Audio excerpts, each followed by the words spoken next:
is that the worst loss in sports history? And we tried to make some sort of quantify. By the way, if we were going to do secret word today, quantify is the word of the day. Or rouge. Or rouge. Which was one of the two. 2 rouges in one segment. I've never seen that before from you. And you love some CFL football. Well, I love when a team loses 7-1 to say that the ruse was what was worse, scoring the goal or just having it 7-zip? Because I think 7-1's more hilarious. I think 7-1 sounds worse than 7-0. Yeah, I'm with you. 7-1 sucks. It's like 8-0 or 8-1. Yeah. Like, it just shows that for a moment. Thank you. Yeah. Right? It just seems worse. It's like, Exactly. we're kind of embarrassed we got one. Yeah. It showed for a moment you can concentrate. 7 or 8, yeah. For one moment, you can get it right. For one moment, you weren't the worst thing on earth. I think it's worse. It's like the sympathy vote. We'll give you one.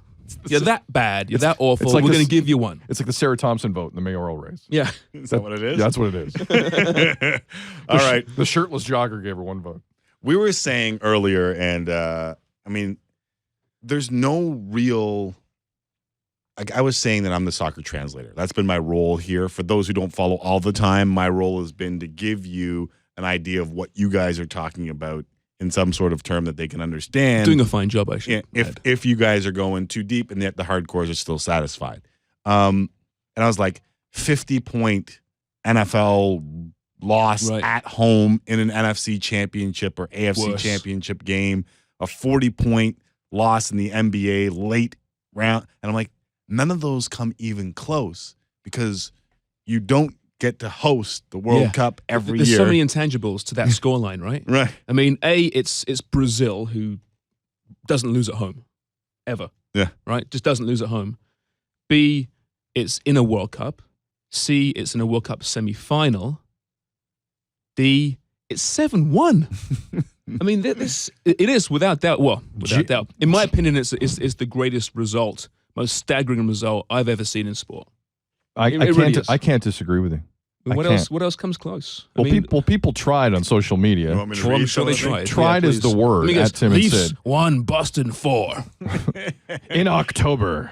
What a bad Saturday that was. Wes, the Saskatchewan Roughriders, too many men on the field. They had the Grey Cup won, and then they lost it. Yeah, but it's not a smacking. If the Grey Cup got 1.5 billion viewers around the world, nailed it. When Brazilian...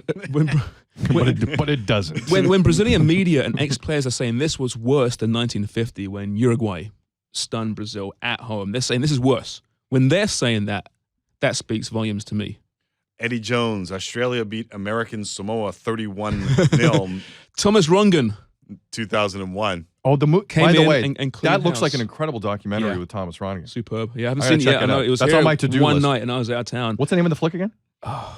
One goal or go for goal? I forget. But Rungan's an absolute legend, and apparently he's amazing in that documentary. And basically, it's the America Samoa, the worst team in the history of soccer before Brazil. Obviously, lost 7-1, and he comes in and rebuilds them so they're like the second worst team in world football. But it's a great story. Anyway, sorry. Troy 8-1, Canada losing to Honduras. It's not even close. No. Although Arash took it pretty hard. Mosin writes in and says, 52 Summer Olympics, the United States losing to the Soviet Union in basketball. No. Kind of got robbed. I mean, there's political ramifications there, right? Yeah. This doesn't have. Yeah. Jean Van de Velde at the British Open or the Open But who was he before the tournament? No, see, that was one of the funniest things in the history. Yeah, hilarious. Biggest choke. Unless you're that guy, and who cares about Jean Van de Velde? Yeah. Whatever, roll up your pants, make a shot. Jean Van de Velde. Well, what do you just don't roll up your pants and shoot it from the other side. Or take a penalty. Yeah, don't roll up your pants. Rational human being would. Take a penalty. All right. That's it? Buffalo Bills losing their 4th in a row, 52-17. Tie.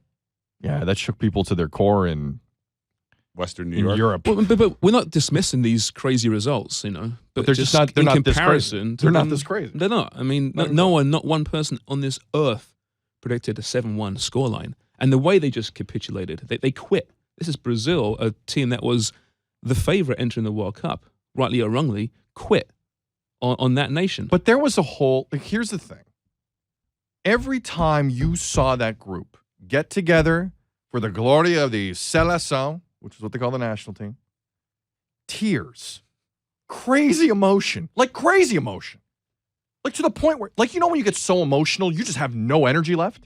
Mm-hmm. Like, what possible energy do you have left as a human being if you're holding up Neymar's shirt? Well, that alone was, I've heard the weird. term cringeworthy. It was cringeworthy. You play the guy's in the not Premier dead. League, get the a guy's grip. not dead. He's out for 3 weeks. And you're holding his shirt up. He broke Please. a vertebrae. Some He'll people live. Some people thought that was the first sign that they were in trouble. Do you agree? Maybe. I think all that enormous pressure, and in defense, it was enormous pressure, and then the adversity, losing Neymar and Thiago Silva was now their excuse to crumble.